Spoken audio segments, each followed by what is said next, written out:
Hi friends, welcome back to my channel.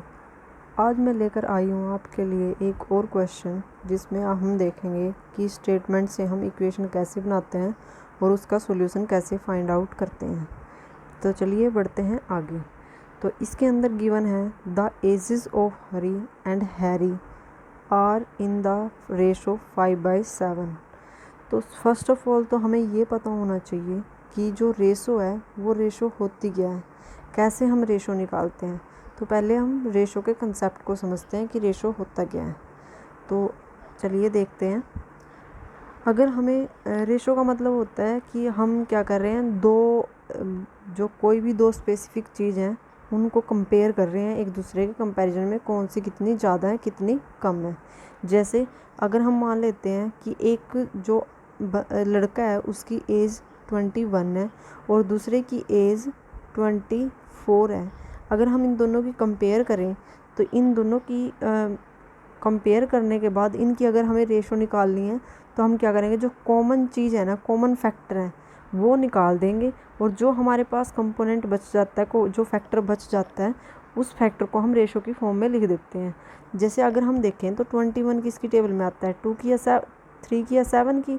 तो अगर हम इसको 3 पे चेक करें तो 3 के अकॉर्डिंग इसके जो फैक्टर बनेंगे 3 7 जा 21 बनेंगे। अगर हम 24 के देखें तो ये 3 और 8 की टेबल में आता है, तो इसके फैक्टर बन गए हमारे 3 × 8। अगर देखा जाए तो कॉमन फैक्टर क्या है, 3 तो 3 इनका कॉमन फैक्टर था, तो हमने क्या किया, इन दोनों में से 3 को निकाल दिया। तो 21 में क्या बच गया 7 और 24 में क्या बच गया 8। तो हमने क्या किया 7/8 लिख दिया। ठीक है, मान लो ये कोई अनीश है, ये मनीष है, तो हमने अनीश और मनीष की वो एज का रेशो निकाला। तो एक की 21 थी, एक की 24 थी। जो कॉमन फैक्टर था वो काटने के बाद जो फैक्टर बच गए वो हमने डिवाइड की फॉर्म में लिख दिए और उनको ही हम रेशो की फॉर्म बोलते हैं 7/8। ठीक है, तो ये होती है हमारी रेशो। रेशो मतलब प्रपोर्शन, कितना प्रपोर्शन है उस चीज़ का। तो अब ये रेशो मैं उम्मीद करती हूँ कि आपको रेशो का कंसेप्ट समझ में आ गया होगा। तो चलिए अब हम क्वेश्चन की तरफ बढ़ते हैं कि क्वेश्चन में दिया क्या है वो समझते हैं पहले। ठीक है, तो इसके अंदर हमारे पास क्या है कि age of Hari and Harry are in the ratio 5/7। जैसे अभी हमने देखा अनीश और मनीष की हमने मान के चले 21 और 24 थी, तो हमने 3 कॉमन आ रहा था, 3 निकाल दिया तो 7/8 होगी। तो हमने मान लिया वो जो 3 है ना, वो हमें नहीं पता कि वो कितना मल्टीपल है। अब मे बी वो ज़रूरी थोड़ी ना ही है कि वो 3 ही हो, वो 4 भी हो सकता है, 5 भी हो सकता है। ठीक है, वो 21 और 24 के केस में 3 है, लेकिन अगर हम जैसे मान लो 5/7 लेते हैं तो 5 5 जा 25 और 7 5 जा 35। तो 25 और 35 की अगर हम रेशो लेंगे तो वो 5/7 ही आएगी, लेकिन वहाँ पे x की जो वैल्यू आई वो 5 आई। ठीक है, तो वो डिपेंड करता है हर अलग अलग सिचुएशंस पे। तो हम ऐसा नहीं है कि हर जगह हम 3 ही मान के चलेंगे, हमें क्या करना पड़ेगा, इसके अंदर इसको वेरी करवाना पड़ेगा। तो हमें कोई भी एक वेरिएबल ले लेते हैं इसकी जगह। ठीक है, तो हमने मान लिया कि वो जो कॉमन फैक्टर है वो x है। ठीक है, तो हमने मान लिया वो जो कॉमन फैक्टर था वो क्या था, x था। अगर वो x है तो जैसे अगर हमारे पास क्या आया था, हमारे पास 7/8 आया था और कॉमन फैक्टर 3 आया था। अगर हम इस 3 को दोबारा 7 से मल्टीप्लाई करवाएं तो 21 एक की जो एज आ गई, और इसको 8 को अगर 3 से मल्टीप्लाई करवाएंगे तो 24 ये दूसरे की एज आ गई। ठीक है, तो इस कॉमन फैक्टर को हम क्या कर सकते हैं, उस रेशो की मल्टीप्लाई में लिख सकते हैं। मतलब 7 × 3 और 8 × 3 दोनों के मल्टीप्लाई में डाल दो। तो हम ऐसे ही क्या करेंगे, यहाँ भी डाल सकते हैं। हमने मान लिया वो जो कॉमन फैक्टर था वो x था और रेशो थी हमारे पास 5/7। तो हम क्या करेंगे, 5 को भी x से मल्टीप्लाई और 7 को भी x से मल्टीप्लाई। तो हमारे पास जो नंबर बन गए वो क्या बन गए, 5x × 7x। ठीक है, अगर अब हमें दिया हुआ 4 years from now the ratio their age is 3/4। अगर आज से 4 साल बाद में देखें तो क्या होएगा, आज से 4 साल बाद उनकी जो एज है ना, एज की रेशो है वो 3/4 हो जाएगी। अब कितनी है 5/7, फिर क्या होगी 3/4। मीन्स अभी जो एज है उनकी 5x है, क्योंकि कॉमन फैक्टर x था, रेशो उनकी 5 थी अब, तो 5x होगी। और जो दूसरे की है वो एज है उनकी 7x। ठीक है, तो अगर हम 4 साल बाद 4 साल बढ़ जाएंगे ना। अगर एक इंसान की अभी उम्र 10 साल है तो 4 साल बाद कितनी होएगी, 14 हो जाएगी। अगर 50 है तो 54 हो जाएगी। ठीक है, 50 है तो अगर 54 हो जाएगी ना। तो यहाँ पे क्या होगा, उसकी जो एज है उसमें 4 साल का गैप आ जाएगा।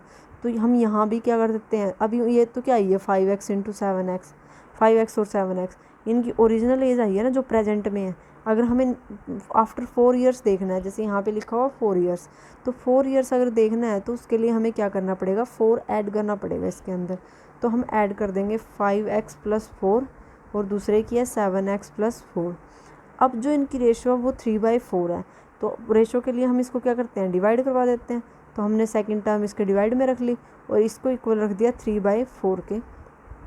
ठीक है, तो अब क्या करेंगे, हम इसको क्रॉस मल्टीप्लाई करवा देंगे। जो 4 है वो मल्टीप्लाई हो जाएगा 5x इंटू प्लस 4 से, और जो 7x प्लस 4 है उसको मल्टीप्लाई करवा देंगे 3 से।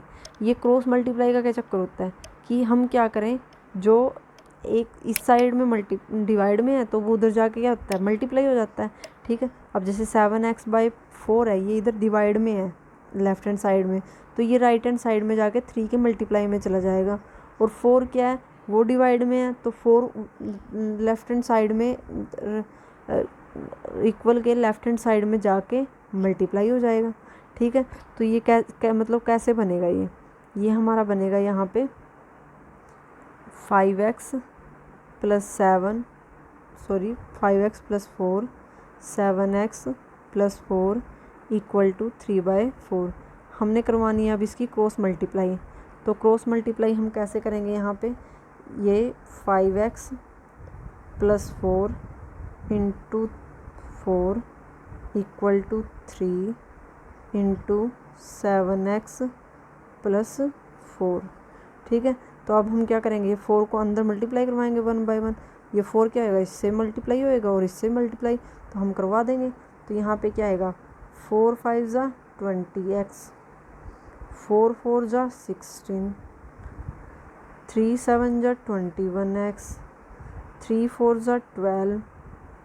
ठीक है, अब हम क्या करेंगे, जो वेरिएबल्स हैं उनको एक साइड में इकट्ठा कर लेंगे और जो विदाउट वेरिएबल्स मतलब कांस्टेंट है जो, उनको एक साइड में। तो हमने देखा कि 21x बड़ा है, तो हम क्या करेंगे, 20 को उस साइड लेके चले जाएंगे, क्योंकि जब इसको हम इसमें से माइनस करेंगे तो हमारे पास प्लस का बचेगा। अगर हम 21 को इधर लेके आएंगे तो वो नेगेटिव आ जाएगा। ठीक है, तो हमने क्या कर दिया, 21 माइनस 20, तो हम 20 को उधर लेके चले गए, 21 ये इधर 20x प्लस का था, उधर जाके माइनस का हो गया। ठीक है, अब इधर रह गया 16, तो हमने 16 इधर रख लिया, और 12 है जो उधर प्लस का, इधर आके माइनस का होगा, तो ये हमने -12 कर दिया। तो यहाँ पे 21 में से 20 गए तो 1x बचेगा, और 16 में से 12 गए तो 4 बचेगा। तो वो जो कॉमन फैक्टर था, जैसे उसके अंदर कॉमन फैक्टर कितना आया था हमारा, 3 आया था। जब 21 और हमने 24 लिया तो उसके अंदर कॉमन जो फैक्टर था, वो जो टर्म थी वो 3 थी।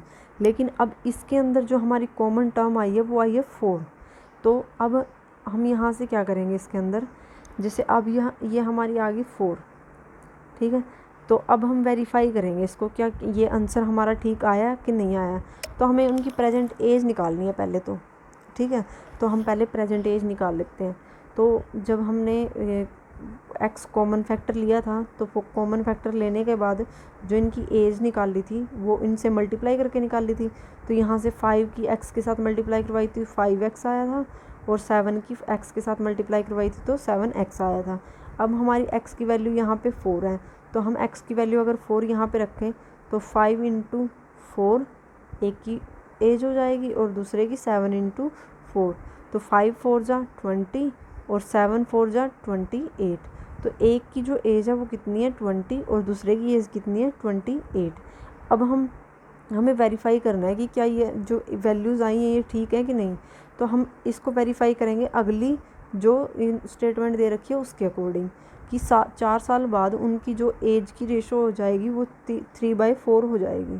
ठीक है, तो मतलब हम पहले इनको 4 साल आगे बढ़ाते हैं। अभी अगर एक इंसान अभी 20 साल का है तो 4 साल बाद वो 24 का हो जाएगा, और जो 28 का है वो 2 का हो जाएगा। अगर हम इसकी रेशो लें 24 की 32 के साथ तो कितनी आएगी, 8 3 जा 24, 8 4 जा 32, तो 3/4 आई।